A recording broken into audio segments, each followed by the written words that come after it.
Sir இந்த ராமேஸ்வரத்துக்கு பாலத்தில் இப்போ பிரதமர் வந்து திறந்து வைக்கிறார் இல்லைங்க சார், அந்த ராமேஸ்வரம் சென்னையிலேருந்து 2 ரயில் ஏற்கனவே போயிட்டு இருக்கு சார். பிரதமர் வேணா ஒன்று பண்ணிட்டு இருக்காரு சார். கோயம்புத்தூர் 100 வருஷத்துக்கு மேலே ஆச்சு, இன்னும் ரயில் விடலை அப்படின்னு சொல்லி இங்கே தொழில்துறையினர் எல்லாருமே கேட்குறாங்க சார். அந்த முயற்சி நீங்கள் என்ன சார் பண்ணுறீங்க சார்? அண்ணே, மிகுந்த நியாயமான கேள்வி. இது பதில் சொல்றதுக்கு முன்னாடினா பத்திரிகை நண்பர்களுக்கு வணக்கத்தை சொல்லிட்டு உகாதி பண்டிகையினுடைய நல்வாழ்த்துக்களை எல்லாம் நம்முடைய சொந்தங்களுக்கு இந்த நேரத்தில் தெரிவித்துக் கொள்கின்றோம். சென்னையிலிருந்து ராமேஸ்வரத்துக்கு நீங்கள் சொன்னது போல ஒரு நாளைக்கு 2 ட்ரெயின் ஆல்ரெடி போயிட்டு இருக்கு.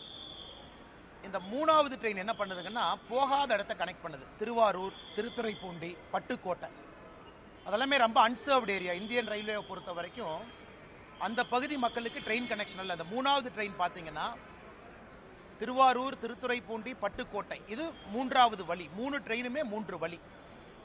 ஆனால் எங்களுடைய பெரிய மகிழ்ச்சி என்னன்னா திருவாரூரில் பல ஆண்டு காலமாக கேட்டுக்கிட்டு இருக்கிறாங்க. இன்னைக்கு அந்த 3வது ட்ரெயின் சென்னையிலிருந்து ராமேஸ்வரம் போகும்பொழுது மக்களுக்கு சென்னை கனெக்டிவிட்டியாக இருக்கட்டும், டெல்டா பகுதி கனெக்டிவிட்டி எல்லாத்தையும் கொடுக்குதுங்கண்ணா. நாம் இந்த ட்ரெயின் எப்போ அமைச்சர் ஒத்துக்கிட்டாங்களோ டெல்லியிலேயே கோரிக்கை வச்சுட்டு வந்துட்டோம். கோயம்புத்தூர், ராமநாதபுரம், ராமேஸ்வரத்துக்கு ஒரு ட்ரெயின் கனெக்ஷன் வேண்டும். காரணம், நிறைய சகோதர சகோதரிகள் வேலைக்காக இந்த பக்கம் வர்றாங்க, கோவில் தரிசனத்துக்காக ஒரு பக்கம் போகிறாங்க. தென் தமிழகத்தை கொங்கு பகுதிக்கு நேரடியாக கனெக்ட் பண்ணக்கூடிய ட்ரெயின், அதையும் விரைவில் மத்திய அமைச்சர் பரிசீலனை செய்வதாக சொல்லியிருக்கிறாங்க. இந்த கோரிக்கையை ராமநாதபுரத்திலிருந்து வச்சாங்க. நாங்கள் கோயம்புத்தூருக்கு அதிகமாக போகிறோம், எங்களுக்கு தினசரி சேவை வேண்டும்னு. நிச்சயமாக அது நடக்கும் என்கின்ற நம்பிக்கை எங்களுக்கு இருக்கு. இந்த 6 தேசிய நெடுஞ்சாலையில் 4 வருஷமா கிடப்புல போடப்பட்டிருக்குங்க. நீங்கள் சொல்கிற என்ன சொல்றீங்க? கரூர்லேருந்து 99 கிலோமீட்டர் ரோடானே? ஆமாம், அதான் இது வந்து கிடப்பில் போடப்படல. இந்த ப்ரப்போசல் வந்து லேண்ட் அக்விசிஷன் கமிட்டி, நிறைய பேர் இதை எதிர்பார்க்கிற road. So national highway authority of India, நஹாய், அவங்ககிட்ட ஒரு லேண்ட் அக்விசிஷன் ரிவ்யூ கமிட்டின்னு ஒரு கமிட்டி இருக்கு. அந்த கமிட்டிக்கு ப்ரப்போசல் இங்கே இருக்கக்கூடிய அதிகாரிகள் அனுப்பியிருக்கிறாங்க. அந்த ரோடு வந்து கரூர்லேருந்து வரக்கூடிய அந்த வெஸ்டர்ன் பைபாஸ், அது 99 கிலோமீட்டர் வருதுங்கன்னா ஒரு இடத்துல ரோடு 2ஆக ஸ்பிளிட் ஆகுது. ஒன்று வந்து பெரியநாயக்கம்பாளையம் இந்த பகுதிக்குள்ளே வந்துடுது, இன்னொன்று வெளியே போகுது, கோவைக்கு வெளியே. இப்போ அந்த கமிட்டியினுடைய ஸ்க்ரூட்னியில் இது இருப்பதாக நான் அறிகின்றேன். அதனால் அந்த கமிட்டி அப்ரூவல் கொடுத்த பிறகு ஃபண்ட் அலோகேட் பண்ணுவாங்க. அப்புறம் மாநில அரசு லேண்ட் அக்விசிஷன் ஆஃபீஸர் அப்பாயிண்ட் பண்ணணும். அதன் பிறகு லேண்டை எடுக்கணும். இது ஒரு ப்ராசஸ்ங்கன்னா இன்னைக்கு ப்ராசஸில் தான் இருக்குது, இது கிடப்பில் இல்லை. இது மத்திய அரசு நிராகரிக்கலை. ஏன்னா இந்த பகுதியினுடைய தொழில்துறை நிறையா பேர்த்தினுடைய கோரிக்கை. அதனால் நிச்சயமாக வருகின்ற காலத்தில் வரும். ஆனால் இது ஒரு காஸ்ட்லியான ப்ராஜெக்ட். நிறைய நிதி ஒதுக்கி இங்கே இருக்கக்கூடிய டிராஃபிக் கன்ஜெஷன் நிறைய, இப்போ இருக்கக்கூடிய கரண்ட் ரோடு பார்த்தீங்கன்னா ஏகப்பட்ட ஆக்சிடென்ட் ஆகுது. தமிழகத்தில் அதிகமாக ஆக்சிடென்ட் ஆகக்கூடிய ரோடு இன்னைக்கு கோயம்புத்தூர், கரூர் இடையில் இருக்கக்கூடிய நேஷனல் ஹைவே. அதனால் இதை எல்லாத்தையும் கவனிச்சுக்கிட்டு இருக்கிறாங்க, நாங்களும் ஃபாலோ அப் பண்ணிக்கிட்டு இருக்கோம். விரைவில் இதற்கு ஒரு நல்ல செய்தி வரும் என்கின்ற நம்பிக்கை எங்களுக்கு இருக்கு.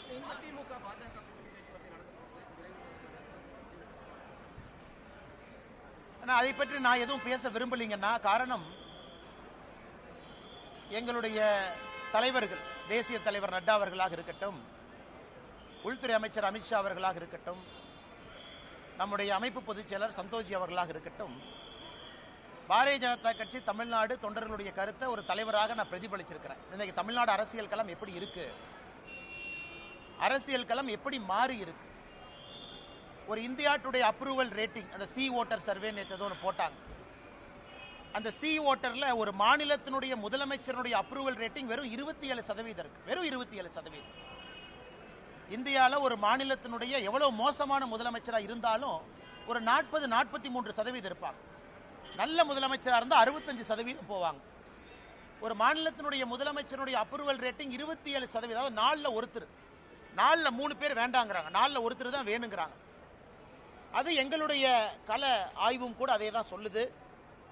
அதே நேரத்தில் தமிழகத்தில் பிரதான கட்சிகள் எப்படி இருக்கிறாங்க, பாரதிய ஜனதா கட்சி, தேசிய ஜனநாயக கூட்டணி, நம்மோடு இருக்கக்கூடிய அண்ணன் டிடிவி தினகரன் அவர்களாக இருக்கட்டும், அண்ணன் ஓபிஎஸ் அவர்களாக இருக்கட்டும், தென் தமிழகத்தினுடைய சூழ்நிலை எப்படி. தமிழகத்தை பொறுத்த வரைக்கும் எல்லா ஜோனும் ஒரே மாதிரி மக்கள் ஓட்டு போட மாட்டாங்க. தென் தமிழகம் வேறு, வாக்கு செலுத்துவதிலே கொங்கு பகுதி வேறு, மத்திய மண்டலம் வேறு, டெல்டா பகுதி வேறு, சென்னை சுற்றி இருக்கக்கூடிய 36 தொகுதிகள் வேண்டும். ஏன்னா நீங்கள் தென் தமிழகம் எடுத்தீங்கன்னா மதுரை கீழே 60 தொகுதிங்கன்னா 60 தொகுதியினுடைய பெர்ஃபார்மன்ஸ் வேற மாதிரி இருக்கும். கொங்கு பகுதி 54 தொகுதி. நீங்கள் தருமபுரி கிருஷ்ணகிரி இணைச்சிக்கிட்டீங்கன்னா 54 தொகுதி. 60 54 பார்த்தீங்கன்னா 114. சென்னையினுடைய 36 அதையும் சேர்த்துனீங்கன்னா 150. இந்த மூன்றினுடைய தன்மை என்ன? மிச்சம் இருக்கக்கூடிய 84 தொகுதிகள் வட தமிழகமாக இருக்கட்டும், மத்திய மண்டலமாக இருக்கட்டும். அதனால் இது எல்லாத்தையும் யோசிக்கணுங்கண்ணா. ஒரு கட்சி தமிழ்நாட்டில் ஜெயிக்கணும்னா 5 மண்டலத்தில் 3 மண்டலத்தை அந்த கட்சி ஜெயிக்கணும். ஒரு கூட்டணியோ கட்சியோ தமிழகத்தில் ஆட்சி களத்துக்கு வர்றாங்கன்னா இந்த 5 மண்டலத்தில் 3 மண்டலத்தை ஜெயிக்காம யாரும் ஆட்சிக்கு வரவே முடியாது. தென் தமிழகத்தையும் ஜெயிச்சு, கொங்கையும் ஜெயிச்சு, சென்னை உட்பட வேற எல்லா பகுதியிலையும் 3 குறைந்தபட்சம் ஜெயிக்கணும். ஸ்வீப் வரணும். 180 190 சீட் நீங்க அடிக்கணும். 234க்குன்னா 4 ஜெயிக்கணும். எனக்கு தமிழகத்தில் பத்திரிகை நண்பர்கள் நீங்களா இருக்கிறீங்க. அந்த சூழ்நிலை எப்படி இருக்குன்னு உங்களுக்கும் தெரியும், எனக்கும் தெரியும். அதனால என்னுடைய வேலை இந்த கட்சியினுடைய தலைவனாக, தொண்டனாக, இது எல்லாத்தையும் மைக்ரோ லெவல் அனாலிசிஸ். நான் எப்பவுமே மேம்போக்கா பேச முடியாது. நான் பத்திரிகையில் பேசுறது வேணுங்கண்ணா. எங்களுடைய தலைவர்களுக்கு நான் ஒரு பிரீஃபிங் கொடுக்குறேன் அப்படின்னா மைக்ரோவா போகும். 234 தொகுதி தன்மை எப்படி, ஜாதிகளுடைய திங்கிங் எப்படி இருக்காங்க, ஜாதிகள் வேண்டாம் என்று நினைக்கின்றோம். ஆனால் ஓட்டிங் பேட்டர்ல இன்னைக்கு ஜாதிகள் ஒரு முக்கிய பங்கு வகிக்கிறாங்க. அவங்க எப்படி யோசிக்கிறாங்க, தலைவர்கள் எப்படி பார்க்கறாங்க, தமிழ்நாட்டினுடைய பொருளாதார சூழ்நிலை மக்கள் ஓட்டு செலுத்துவதில் மாற்றத்தை ஏற்படுத்துதா? குறிப்பா தென் தமிழகத்தை எடுத்துங்க. தண்ணி இல்லை, பெரிய பிரச்சனை. விவசாயம் நலிவடைந்திருக்கு. தொழில்துறை வளர்ச்சி இல்லை. அவங்க எப்படி பார்க்கறாங்க? அதனால் நான் என்ன பேசினேன் அப்படிங்கிறத நான் பத்திரிகை நண்பர்கள்ட்ட சொன்னா தவறா போயிருங்கன்னா, ரொம்ப டீட்டெயில்டாக, ஆழமாக, ஆதாரத்தின் அடிப்படையில் எப்படி தமிழ்நாடு இருக்கின்றது, எப்படி செல்ல வேண்டும், மக்களுடைய நலன் எப்படி இருக்கணுங்கிறத நாங்கள் பேசியிருக்கோம். அதனால் கூட்டணியை பற்றி எந்த வார்த்தையும் நான் பேச விரும்பல. அது நம்முடைய உள்துறை அமைச்சர் அமித்ஷா அவர்கள் நேற்று முன்தினம் டைம்ஸ் நவ் சம்மிட் டெல்லியில் பேசியிருந்தாங்க. நீங்க அதை பார்த்தீங்க. அதனால் அவருடைய கருத்தை இந்த விஷயத்தை பொறுத்தவரை இறுதி கருத்தாக நீங்க எடுத்துக்கங்க. என்னை பொறுத்தவரை தமிழகம் நன்றாக இருக்கணும், மக்கள் நல்லா இருக்கணும். அதே நேரத்தில் பாரதிய ஜனதா கட்சியினுடைய வளர்ச்சி தங்குதடை என்று இருக்கணும் அப்படிங்கிறது நான் ரொம்ப தெள்ள தெளிவாக இருக்கேன். எனக்கு எந்த ஒரு தலைவரின் மீதோ எந்த ஒரு கட்சியின் மீதோ கோபம் கிடையாது. யாருக்கும் எதிரானவன் கிடையாது. பாரதிய ஜனதா கட்சியினுடைய வளர்ச்சி எனக்கு முதன்மை, தமிழகத்தினுடைய நலன் அதைவிட முதன்மை. அதனால பொறுத்திருந்து பாருங்க. நான் ஏற்கனவே என்னுடைய ஸ்டாண்டை பொறுத்த வரைக்கும் எப்பொழுதுமே நான் ஓப்பனாக தான் இருந்திருக்கேன். அதில் எந்த மாற்று கருத்தும் இல்லை. நான் டெல்லியில் பேசும்பொழுது தொண்டனாக பணியாற்றவும் தயார் என்கின்ற வார்த்தையும் பயன்படுத்தியிருக்கேன். அதனுடைய பொருளையும் நீங்கள் நல்லா உணர்ந்துக்குங்க. அதனால் அண்ணாமலை அரசியலுக்கு வந்திருப்பது பவருக்காக கிடையாது.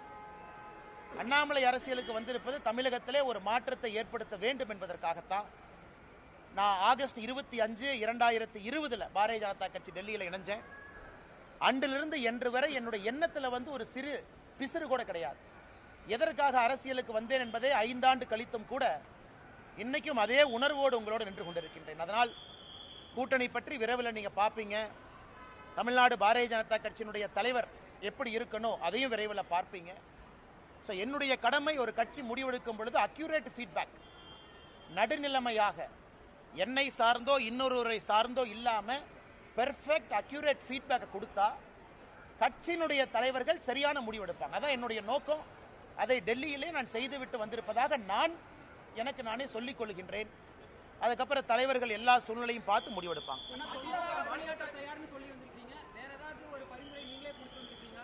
அண்ணே, அதை நான் பேச விரும்பலைங்கண்ணே. அது நான் அதுக்குள்ளே போக விரும்பலை. என்னை பொறுத்தவரை கட்சியினுடைய முக்கியமான தலைவர்கள் யார் இருக்கிறாங்க, யார் முடிவெடுக்கிறாங்க அப்படிங்கிறத தொடர்ந்து நான் பேசிக்கிட்டு இருக்கேன்.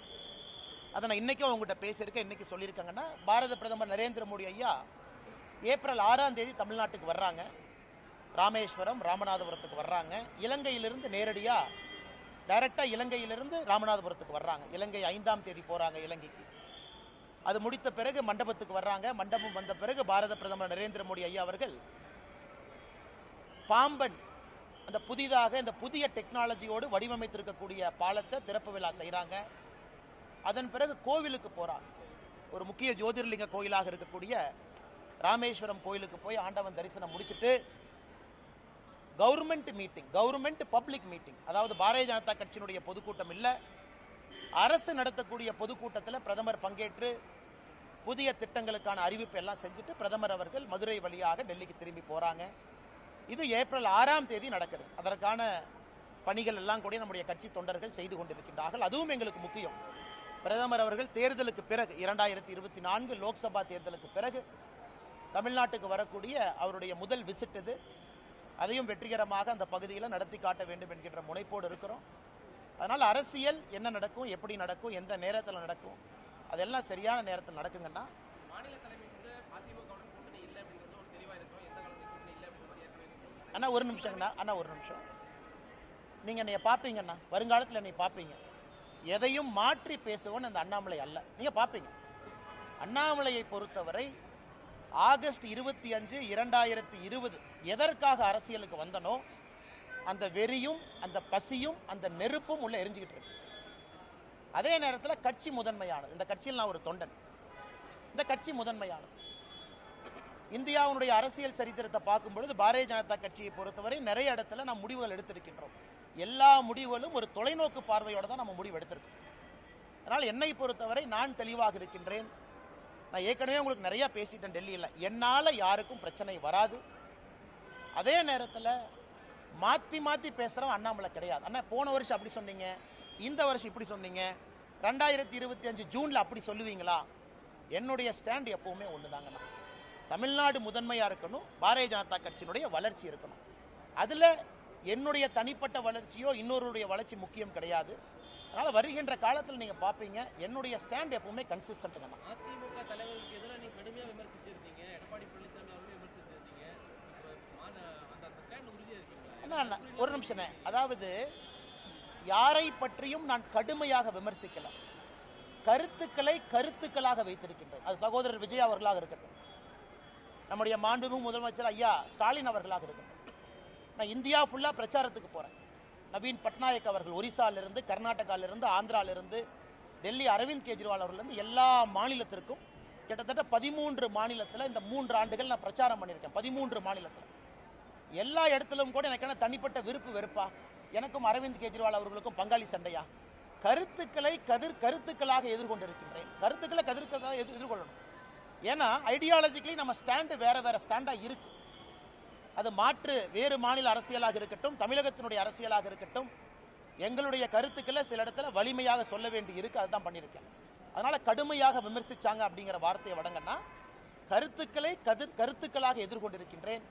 வருகின்ற காலத்தில் நீங்க பார்ப்பீங்க என்னுடைய ஸ்டாண்டில் எந்த மாற்றமும் இல்லைங்க. அதிமுக தலைவர்கள் பாஜக தலைவர்கள் புகழ ஆரம்பிச்சிருக்காங்க. அதை பத்தி எப்படி பாக்குறீங்க? அண்ணே, நான் யாருடைய தனிப்பட்ட இதை பற்றி நான் கருத்து சொல்ல விரும்பலிங்கன்னா, அந்தந்த தலைவர்களை எப்படி பார்க்குறாங்க அப்படிங்கிறத அவங்க பிரதிபலிக்கிறாங்க. நான் ஏற்கனவே சொல்லியிருந்தேன், ஒரு மாநிலத்தினுடைய எதிர்க்கட்சி தலைவர் ஒரு நாட்டினுடைய உள்துறை அமைச்சரை சந்திப்பது எந்த விதத்திலும் தவறு இல்லை என்று சொன்னவன் நான். இன்னைக்கு தமிழ்நாட்டிலிருந்து ஃப்ளைட்டில் யார் ஏறினாலும் டெல்லிக்கு தான் வர்றாங்க, பாரதிய ஜனதா கட்சி தலைவர்களை தான் பார்க்குறாங்க அப்படின்னு மீடியாவில் நிறைய யூகம் எழுதுறீங்க. அண்ணன் செங்கோட்டையன் அவர்கள், மதிப்புக்குரிய அண்ணன் செங்கோட்டையன் அவர்களுடைய பயணம், அதில் யூகத்தை எழுதுறீங்க. பாரதிய ஜனதா கட்சியை பொறுத்தவரை திரைமறைவில் யாரையும் சந்தித்து பேச வேண்டிய அவசியம் பாரதிய ஜனதா கட்சிக்கு இல்லை. நாங்கள் எப்பொழுதுமே வெளிப்படையாகத்தான் இருக்கிறோம். காங்கிரஸ் போல டெல்லியில் அமர்ந்து தமிழ்நாட்டினுடைய அரசியலை பாரதிய ஜனதா கட்சி எப்பொழுதும் கட்டுப்படுத்தாது. அது பாரதிய ஜனதா கட்சியினுடைய சரித்திரமே சாட்சி. அதனால மீடியால வரக்கூடிய யூகங்களுக்கு நான் பதில் சொன்னா அது தவறா போயிருங்கண்ணா. டெல்லிக்கு போயிட்டு வந்த உடனே செங்கோட்டையன் அவர்களுக்கு வந்து ஒய்பிரி பாதுகாப்பு கொடுத்துருந்தாங்க.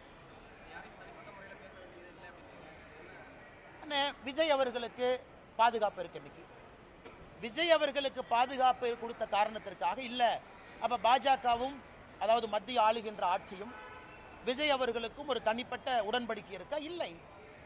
அவர் பாரதிய ஜனதா கட்சியின் மீது ஆக்ரோஷமான கருத்துக்களை வைக்கிறாரு, பதிலுக்கு நாங்க வைக்கிறோம். அதனால இந்த செக்யூரிட்டிக்குள்ள நான் போக விரும்பலைங்க. நான் எல்லாருக்குமே தமிழ்நாட்டினுடைய சரித்திரத்தை பாருங்க, நமக்கு நேர் எதிர்கட்சிகளாக இருந்தவங்களுக்கு முதல்ல என்எஸ்ஜிஎல் இருந்துச்சு, நேஷனல் செக்யூரிட்டி கார்டு. இப்போ அது சிஆர்பிஎஃப் மாறிடுச்சுங்கண்ணா. நம்மை பொறுத்தவரை மாநில அரசு ஒருத்தருக்கு செக்யூரிட்டி கொடுக்க தவறும் பொழுது மத்திய அரசு ஸ்டெப் இன் பண்றாங்க. அப்படித்தான் நான் பாக்குறேங்கண்ணா. மாநில அரசினுடைய ஸ்டேட் செக்யூரிட்டி கேட்டகரைசேஷன் கமிட்டின்னு ஒன்று இருக்கு. ஏடிஜி, இன்ட், லா அண்ட் ஆர்டர்லாம் அதில் இருக்காங்க. அவர்கள் முறையாக கொடுக்கும் பொழுது அதில் எங்கேயுமே விருப்பு வெறுப்பு இருக்கக்கூடாதுன்னு நினைக்கிறோம். அதனால் மத்திய அரசு யாராச்சும் ஒருத்தர் கொடுக்குறாங்க, அதில் ஒரு அரசியல் காரணம் அப்படின்னு யாராச்சும் கற்பிக்க நினைத்தால் அதை நான் இந்த நேரத்தில் மறுக்கிறேன். Ex MLA, sitting MLA, ex minister, அதே போல் நிறைய பேர் இருக்காங்க. ஆனால் அவருக்கு மட்டும் ஏன் ஒரு கேள்வி தானே நடக்கூடிய ஆனால் எனக்கு தெரியலீங்கண்ணா, நீங்கள் அந்த செக்யூரிட்டி கேட்டகரைசேஷன் கமிட்டி, அரசியல் சூழல், குறிப்பாக தொண்டர்கள் வருவது, பாதுகாப்பு, காரணம், கருத்துக்கள் பேசுவது, அதை பற்றி நான் சொல்ல விரும்பலிங்கன்னா இருக்கலாம். இன்டெலிஜென்ஸ் ஏஜென்சிஸ் என்ன பிக் பண்ணுறாங்க, அந்த செக்யூரிட்டி கேட்டகரைசேஷன் கமிட்டியில் என்ன யோசிக்கிறாங்க, இதெல்லாம் கூட ஒரு காரணமாக இருக்குங்கண்ணா. பட் நான் விஜய் அவர்களுக்கும் இதே தான் சொல்கிறேன், அண்ணன் செங்கோட்டையன் அவர்களுக்கு இதே தான் சொல்கிறேன். மாற்று கருத்து பேசக்கூடிய நண்பர்களுக்கும் நம்ம கொடுத்துருக்கிறோமே, அப்போ நமக்கும் விஜய் அவர்களுக்கும் உறவா? நிச்சயமாக கிடையாது. அப்போ நமக்கும் செங்கோட்டையன் அண்ணனுக்கும் உறவா? நிச்சயமாக கிடையாது. இது வந்து அந்த ரீதியில் தான் நீங்கள் பார்க்கணுங்க. மேடம் கேளுங்க மேடம். இல்லை மேடம், இன்னவே எல்லா அரசியல் கட்சிகளும் அவர்களுடைய நிலைப்பாட்டை தெரிவிச்சிட்டாங்கன்னா மக்களுக்கு அது ரொம்ப சௌரியமாக போயிடும். சகோதரர் விஜய் அவர்களாக இருந்தாலும் கூட அரசியல் எதுக்கு வந்திருக்காங்க, யாரை எதிர்க்கிறாங்க, என்ன காரணத்திற்கு இங்கே அரசியல் பண்ணுறாங்க, அந்த நிலைப்பாட்டை தெரிவிக்கணும். அதனால் சகோதரர் அவர்கள் விஜய் அவர்கள் நிலைப்பாட்டை தெரிவிச்சுக்கிறாங்க, நான் வரவேற்கிறேன், நோ ப்ராப்ளம். இதுக்கு தான் அரசியல் வந்திருக்கேன். பட் நாங்கள் திமுகவையும் எதிர்க்கின்றோம், இப்படித்தான் எதிர்க்கிறோம். அதாவது திமுகவை எதிர்க்கும் பொழுது பாரதிய ஜனதா கட்சியினுடைய கொள்கையும் திமுக கொள்கையும் 1008 வித்தியாசம் இருக்கு. திமுக 2 மொழி, நாங்கள் 3 மொழி பேசுகிறோம். திமுக நீட்டு வேண்டாம், நாங்கள் நீட்டு வேண்டுன்னு சொல்கிறோம். திமுக வக்ஃப் போர்டுக்கு எதிரி, நாங்கள் வக்ஃப் போர்டு வேணும்னு சொல்கிறோம். இது எதிர்ப்பு, அதாவது கொள்கை ரீதியான எதிர்ப்பு. அதனால் இன்னைக்கு மக்கள் அரசியல் கட்சிகளை பார்ப்பாங்க, வெறுமனே எதிர்க்கிறீங்களா, பேச்சுக்காக எதிர்க்கிறீங்களா, இல்லை எதிர்க்கிறீங்கன்னா உங்களுடைய கொள்கை அடிப்படையிலே மாறுபட்ட கொள்கையா, இது மக்கள் பார்ப்பாங்க. இன்னைக்கு பாரதிய ஜனதா கட்சியினுடைய எதிர்ப்பு என்பது அடிப்படையிலே மாறுபட்ட கொள்கையோடு திராவிட முன்னேற்ற கழகத்தை நாம் எதிர்த்துக் கொண்டிருக்கின்றோம். 100 நாள் வேலைவாய்ப்பு திட்டத்தில் பல இடத்துல மக்களை கிராம சபை தவறான ஒரு விஷயத்தை சொல்லி கூட்டியிருக்காங்க. அண்ணா, 100 நாள் வேலைவாய்ப்பு திட்டத்தை பற்றி நல்ல ஒரு கேள்வி கேட்டீங்கண்ணா, நான் பதில் சொல்கிறேங்கண்ணா. அண்ணா, தமிழ்நாட்டை பொறுத்த வரைக்கும் சில டீட்டெயில்ஸ் நான் கொடுக்குறேங்கண்ணா, நல்லா எழுதி வச்சுக்கங்கண்ணா. எந்த அளவுக்கு ஃப்ராடுத்தனம் இங்கே இருக்கக்கூடிய திராவிட முன்னேற்ற கழகத்தினுடைய ஆட்சியாளர்கள் செய்கிறாங்க அப்படிங்கிறத, எந்த அளவுக்கு ஃப்ராடுத்தனம் பண்ணுறாங்க நீங்கள் பார்க்கணுங்கண்ணா. ஆனால் அதாவது நான் சொல்கிறது நல்லா கேட்டுங்கண்ணா, தமிழ்நாட்டை வர பின்தங்கிய மாநிலங்கள் இந்தியாவில் நிறையா இருக்குங்கண்ணா. தமிழ்நாட்டை விட கிராமப்புற மாநிலங்கள் நிறையா இருக்குங்கண்ணா. தமிழ்நாட்டை விட கிராமப்புற மாநிலங்கள். இன்னைக்கு இந்த 100 நாள் வேலைவாய்ப்பு திட்டம் நாம ஆட்சிக்கு வந்த பிறகு எல்லா மாநிலங்களுக்கும் கொடுத்திருக்கக்கூடிய நிதி நான் படிக்கிறேங்கண்ணா. ஆந்திராவை பொறுத்த வரைக்கும், ஆந்திர பிரதேச பொறுத்த வரைக்கும் 2021-22 மேடம், நான் சர்க்குலேட் பண்ணுறேன், நீங்கள் நோட்ஸ் பெருசாக எடுக்க வேண்டாம், உங்களுக்கு அந்த டேட்டா கைக்கு வந்துடும். 21-22, 22-23, 23-24, 24-25 4 வருஷங்கண்ணா. 4 ஆண்டுகள் ஆந்திராவுக்கு மொத்தமாக நாம் கொடுத்திருப்பது 30,063 கோடி. பீகார் தமிழ்நாட்டை விட பின்தங்கிய மாநிலம், கிராம பகுதிகள் அதிகமாக இருக்கக்கூடிய மாநிலம். பீகாருக்கு 4 ஆண்டுகள் நாம் கொடுத்திருப்பது 24,726 கோடி. குஜராத் 4 ஆண்டுகளில் 100 நாள் வேலைவாய்ப்பு திட்டம் குஜராத் நல்லா கவனிச்சுக்கங்கண்ணா. குஜராத்துக்கு நாம் கொடுத்திருப்பது வெறும் 6,613 கோடி. கர்நாடகா பிஜேபி அரசு இடையில் இருந்தாங்க, 4 ஆண்டுகளுக்கு நாம் கொடுத்திருப்பது 23,226 கோடி. கேரளாவிற்கு 13,000 கோடி. மத்திய பிரதேஷ் தமிழ்நாட்டை விட பின்தங்கிய மாநிலம் 26,000 கோடி. ஒரிசா 18,000 கோடி. ராஜஸ்தான் 35,000 கோடி. தமிழ்நாட்டை விட 4 மடங்கு மக்கள் தொகை, தமிழ்நாட்டை விட அதிகமான கிராமங்கள் இருக்கக்கூடிய உத்தரப்பிரதேஷ்க்கு நம்ம 4 ஆண்டுகளில் கொடுத்தது 38,000 கோடி. இந்தியாவில் அதிகமாக 100 நாள் வேலைவாய்ப்பு திட்டம் நாம் கொடுத்த நிதி இந்திய அரசியல் சரித்திரத்தில் தமிழ்நாடு. கடந்த 4 ஆண்டுகளில் 39,333 கோடி ரூபாய். யூபி தமிழ்நாட்டை விட 3 மடங்கு மக்கள் தொகை அதிகம், தமிழ்நாட்டை விட கிராமம் அதிகம். அவங்க நடத்தாத 100 நாள் வேலைவாய்ப்பு திட்டத்தை அவன் நடத்திட்டு இருக்கா. என்ன கதை விட்டுட்டு சுத்துறாங்களா? அப்ப யாரு பேர்ல நீ போலி கணக்கு எழுதுற? யூபியில 23 கோடி மக்கள், 24 கோடி. யூபியில 38,687 கோடி. தமிழ்நாட்டில் 8.5 கோடி மக்கள் தொகை. தமிழ்நாட்டில் எவ்வளவு காசு வாங்கியிருக்காங்க? 39,338 கோடி. இதை கனிமொழி அக்கா பார்லிமெண்ட்ல பேச மாட்டாங்களா? நான் டேட்டா உங்களுக்கு இப்ப முடிச்சோன்னே கொடுக்குறேன், டேபிள் போட்டு. அது மட்டும் இல்லைங்கன்னா, தமிழ்நாட்டுக்கு கொடுத்திருக்கக்கூடிய 100 நாள் வேலைவாய்ப்பு திட்டத்தினுடைய நிதி என்பது மகாராஷ்டிரா, தெலங்கானா, சத்தீஸ்கர் 3 மாநிலத்தை சேர்த்துனாலும் தமிழ்நாட்டினுடைய நிதியை விட குறைவா வாங்கியிருக்கிறாங்க. என்ன நியாயம் இது? அதுக்கு அடுத்தது பாருங்க, மொத்தம் கிராம பகுதி மக்கள் தொகை அக்கா கேட்பாங்க, இந்து அக்கா, அண்ணா நீங்க இப்படிலாம் சொல்லக்கூடாது, கிராம பகுதி ப்ரொபோஷனேட் சொல்லுங்க. ஆந்திரால கிராம பகுதி மக்கள் தொகை பீகார்ல 9%, மத்திய பிரதேசில் 5%, உத்தரப்பிரதேசில் 15%, தமிழ்நாட்டில் 3.7 கோடி, 8.5 கோடியில் 3.7 கோடி, உத்தரப்பிரதேசில் 23 கோடியில் 15 கோடி கிராமப்புறம். 23 கோடி மக்கள் தொகையில் 15 கோடி கிராமப்புறம், அவன் 38,000 கோடி. 8.5 கோடி மக்கள் தொகையில் 3.7 கோடி கிராம மக்கள், ஆனால் நான் 39. அப்போ இடையில எவனோ பணத்தை சாப்பிட்றான். Clear, data clear. அப்போ இடையில எவன் பணத்தை சாப்பிட்றான்னு இப்போ தொலையிட்டு இருக்கோம். இடையில பணத்தை சாப்பிட்றான்னு தூக்கணும். இந்த போலி கணக்கு, வராதவங்க பேரில் கணக்கு, திமுக கூட்டத்துக்கு குரூப்பா கூட்டிட்டு போய் கணக்கு, அதெல்லாம் 100 நாள் வேலைவாய்ப்பு திட்டம், பஸ்ஸில் கூட்டிட்டு போறது, அதெல்லாம் மாட்டி டாஸ்மார்க் ஊழலை விட மிகப்பெரிய ஊழலாக தமிழ்நாட்டில் 100 நாள் வேலைவாய்ப்பு திட்டம் மிகப்பெரிய ஊழலாக இருக்கும். ஆனால் இதில் திமுகவுடைய பஞ்சாயத்து பிரசிடென்ட் ஜெயிலுக்கு போவான். அவங்கெல்லாம் கட்டி வைக்கணும்னா திகார் மாதிரி 4 ஜெயில் கட்டணும். கோயம்புத்தூர் பஞ்சாயத்து பிரசிடென்ட்ல இதில் ஏறு, இந்த ராமநாதபுரத்துக்காரன்லாம் இதில் போ, இந்த பக்கமெல்லாம் இங்கே போ, சென்னைக்காரன்லாம் இங்கே வந்துரு. திமுகவுடைய பஞ்சாயத்து பிரசிடென்ட் எழுதின போலி கணக்கு டாஸ்மார்க் ஊழலை விட பல மடங்கு இந்த கணக்கு இருக்கும். இந்த டேட்டாவை உங்களுக்கு நான் சமர்ப்பிக்கிறேன், பத்திரிகை நண்பர் பாருங்க. அடுத்தது மேடம் நீங்க சொல்லுங்க, இன்னைக்கு 100 நாள் வேலை வாய்ப்பு திட்டத்தில் நம்ம எல்லாருக்குமே புரிதல் இருக்கு. சம்பளம் ஒரு பர்சன்டேஜ், சம்பளம் 1% வேலைக்கான மெட்டீரியல், இது ரெண்டுமே மத்திய அரசு கொடுக்குறாங்க. உதாரணத்துக்கு நான் ஒரு டேங்க் கட்டுறேன் அல்லது ஒரு குலை வெட்டுறேன், 100 ரூபாய் செலவுனா இன்னைக்கு 60-40 இருக்கும். அந்த டேங்க் வெட்டும் பொழுது சம்பளம் எவ்வளவு சதவீதம் கொடுக்கிறோம், டேங்க் வெட்டுறதுக்கான உபகரணங்கள். தமிழ்நாட்டில் இன்னைக்கு நிலுவையில் இருக்கக்கூடிய சம்பளம் 87%. மொத்த காஸ்ட்ல 87% சம்பளம் பாக்கினா அது 60-40 தான் இருக்கணும். அப்ப 87% சம்பளம் பாக்கினா நீ போலி கணக்கு எழுதுற. நீ போலி கணக்கு எழுதுறதுனால வேஜ் பில் அதிகமாகுது, மெட்டீரியல் பில் அதிகமாகல. இதையெல்லாம் நான் மத்திய அரசுக்கு கடிதமாக ஆதாரபூர்வமாக ஈரோட்டில் ஒரு பஞ்சாயத்து எடுத்து, ஒரு பஞ்சாயத்தில் மட்டுமே நடக்கக்கூடிய தவறுகளை நான் கடிதம் எழுதிட்டேன். இந்த கேள்வி நீங்கள் கேட்ட பிறகு ரிலீஸ் பண்ணுங்கிறக்காக வெயிட் பண்ணோம். இப்போ என் ட்விட்டர் பக்கத்தில் 1 மணி நேரத்தில் இந்த டேட்டாவை போட்டுறோம். அதனால் எங்களை பொறுத்தவரை மத்திய அரசு ஒரு சிறப்பு அதிகாரிகள் குழுவை போட்டு தமிழ்நாட்டில் 39,000 கோடி ரூபாயும் ஆடிட் பண்ணி, இந்த பெருச்சாளிகள் எவெல்லாம் பணம் திருண்டானோ 4 சிறைச்சாலையை மத்திய அரசினுடைய பணத்தில் கட்டி, அந்த 4 சிறைச்சாலையை நப்பிட்டு தான் அடுத்த பைசா கொடுக்கணும். நான் சொல்றது கரெக்டு தானே? இந்த டேட்டாவை பார்த்துட்டு மேடம் என்கிட்ட, அண்ணா நீங்க கொடுத்த டேட்டா தப்பு, 15 கோடி கிராம மக்கள் தொகை, 23 கோடி யூபி, அவன் 38,000 கோடி, 8.5 கோடி மக்கள் தொகையில 3.5 கோடி கிராமப்புறம், நாம 39,000 கோடி. இந்த மாதிரி அல்வாவை எங்கேயாச்சும் இந்தியாவில் பார்த்துருக்கீங்களாண்ணா? இதை நாங்கள் பேசக்கூடாதாமா.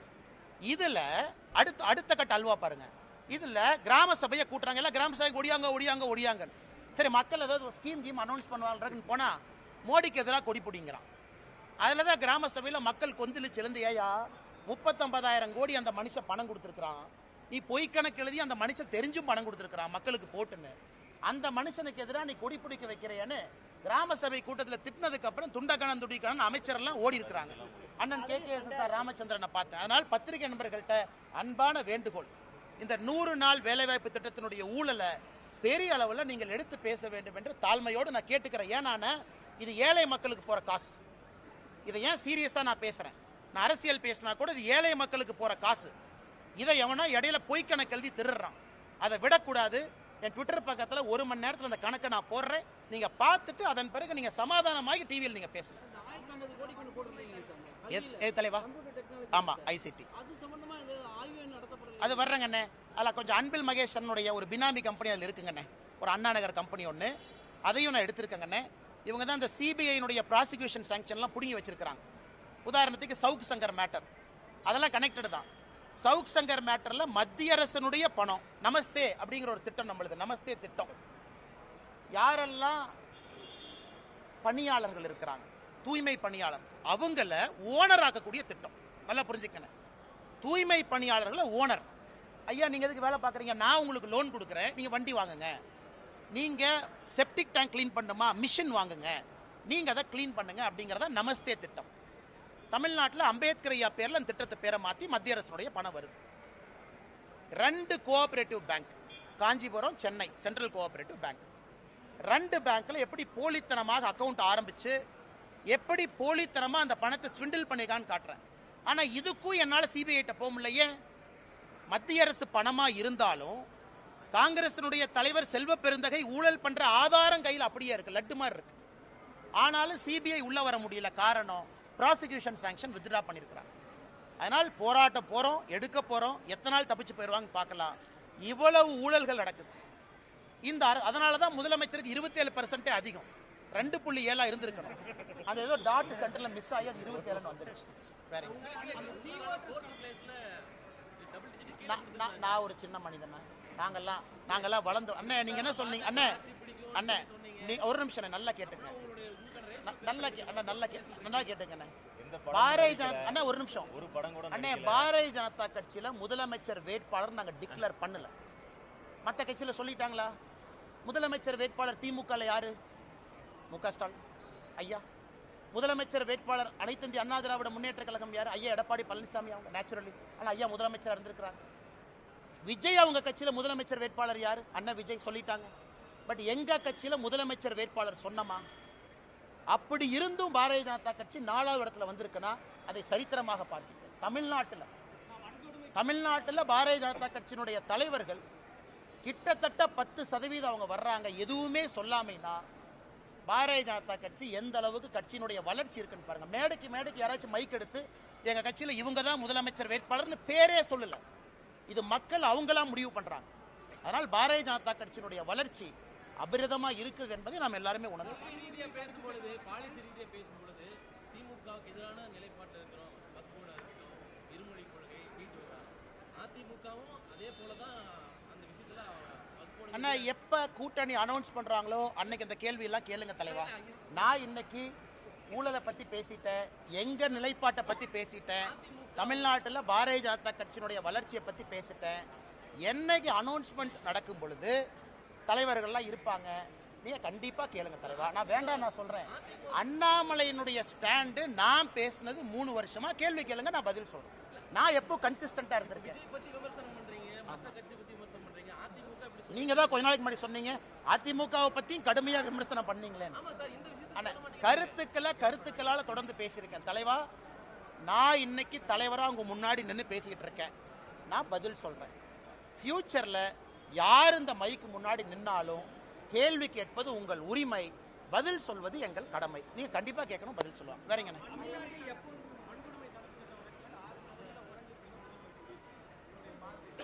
அண்ணே, நம்ம முதலமைச்சரை பொறுத்த வரைக்கும் டேட்டாவை கையில் எடுத்துக்குவாருண்ணே. எந்த பீரியடுக்கு குறைஞ்சிருக்குன்னு பின்னாடியே போவார். சட்டசபையில் சட்டம் ஒழுங்கு 2011-12 பார்த்தீங்கன்னா சட்டம் ஒழுங்கு குறைஞ்சிருக்குங்கிறார். சரி, நான் கேட்குறேன், முதலமைச்சர் அவர்களே சட்டம் ஒழுங்குல வெள்ளை அறிக்கை ஏன் கொடுக்கல? நான் தொடர்ந்து சொல்வது 2022ஆம் ஆண்டு, அதுக்கப்புறம் என்சிஆர்பி டேட்டா என்ன வரலீங்கண்ணே. நானும் ப்ரெஷர் போட்டுட்டு இருக்கேன், தயவு செஞ்சு என்சிஆர்பி டேட்டாவை கொடுங்க. 2022ஆம் ஆண்டு என்சிஆர்பி டேட்டாவை பார்த்தீங்கன்னா பெண்கள் குழந்தைகளுக்கு எதிரான குற்றம் தமிழ்நாட்டில் ஒரே ஆண்டில் 8.9% உயர்வு. அதுக்கப்புறம் அபிஷியல் டேட்டாவே இல்லை. அதனால முதலமைச்சர் எந்த டேட்டாவை பார்த்து பேசிட்டு இருக்காருன்னா, எந்த டேட்டாவை பார்த்து ஒரு எம்பி, காங்கிரஸ் எம்பி பார்லிமெண்ட்ல கேட்கறாங்க, என்னையா டேட்டாவே சொல்லின்னு. அமைச்சர் சொல்றாங்க, அண்ணே டேட்டா நான் சொல்ல முடியாது, மாநில அரசு டேட்டா கொடுத்தா தான் நான் கொடுக்க முடியும். மாநில அரசு டேட்டா கொடுக்க மாட்டாங்க, கொடுத்தா தானே என்சிஆர்பியில் வரும். ஸோ இவங்களுடைய ஆட்சி வந்த பிறகு குற்றங்கள் அதிகமாக இருக்கு. இது பாராளுமன்றத்தில் அஸ்வினி வைஷ்ணவ் அவங்க பதில் சொல்லியிருக்காங்க. மேடம், நீங்க தமிழ்நாட்டில் டேட்டா கொடுத்தா பப்ளிஷ் பண்றதா எங்க வேலை. தமிழ்நாட்டு அரசு கிட்ட போய் டேட்டா வலுக்கட்டாயமாக வாங்கக்கூடிய உரிமை எங்களுக்கு இல்லை. அதனால முதலமைச்சர் அவர்கள் எந்த காலகட்டத்தை பார்த்துட்டு இருக்காரு, எங்க பப்ளிக் டேட்டா எங்க? பத்திரிகை நண்பர்களுக்கு வெள்ளை அறிக்கை பப்ளிக் டேட்டா கொடுக்கணும். 2021, 22, 23, 24, 25 வேண்டாம், உங்க முன்னாடி கொடுக்கட்டும். உமன் அண்ட் சில்ட்ரன் எவ்வளவு, கேங் ரேப் எவ்வளவு, அட்ராசிட்டி அகேன்ஸ்ட் உமன் எவ்வளவு, SC ST prevention of atrocity act என்ன, எதுவுமே இல்லாம எப்படி நான் பதில் சொல்றது? எந்த பீரியடு, எந்த காலகட்டம், எந்த ரேஷியோ?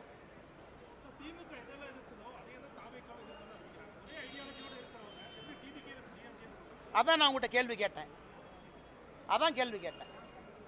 அண்ணன் சீமான் அவர்கள் நான் பாராட்டுறேன். ஏன்னா அவருடைய கொள்கை வேறு, அவர் எதிர்க்கிறாரு. பாரதிய ஜனதா கட்சியை நானே பாராட்டிக்கிறேன். எங்கள் கட்சியாக இருந்தாலும் நாங்கள்லாம் சேர்ந்து பாராட்டிக்கிறோம். ஏன்னா எங்கள் கொள்கை வேறு, நாங்கள் எதிர்க்கிறோம். மிச்ச கட்சிகளாக ஒரே கொள்கை தானே. நீங்கள் கேட்டீங்க அண்ணன் டிவிக்கு, அவங்களாம் ஒரே கொள்கை தானே. ஆனால் புதுசாக என்ன கொண்டு வர்றாங்கன்னு கேட்குறேன்.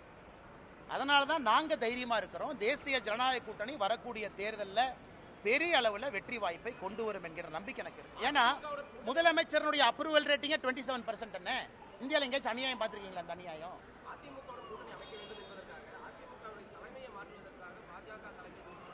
எங்களுக்கு என்ன தலைவா? எங்களுக்கு இந்தியாவில் 1008 வேலை இருக்கு, இதான் எங்க வேலையா? தமிழ்நாட்டில் 1008 வேலை இருக்கு, இதான் எங்க வேலையா? இங்க பாருங்க அண்ணன், அண்ணன் இங்க பாருங்க, மரியாதைக்குரிய அண்ணன் எடப்பாடி பழனிசாமி அவர்கள் தமிழ்நாட்டினுடைய எதிர்க்கட்சி தலைவர்.